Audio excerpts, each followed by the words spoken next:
Just a quick rundown on what to look for if you suspect your gear is burnt. It looks like it got hot.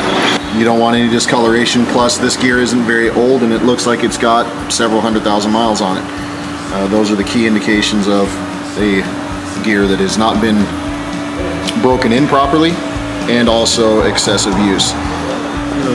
Plus he actually spit out a cross member on this ARB. He got some carnage. That's the cross pin on the ARB. Just wow, spit it out. Whew. This is all we could find of the cross pin, or that bolt holding it in. Should have, wow. It should have a bolt like that holding it in. Yeah. So who knows where the rest of that went.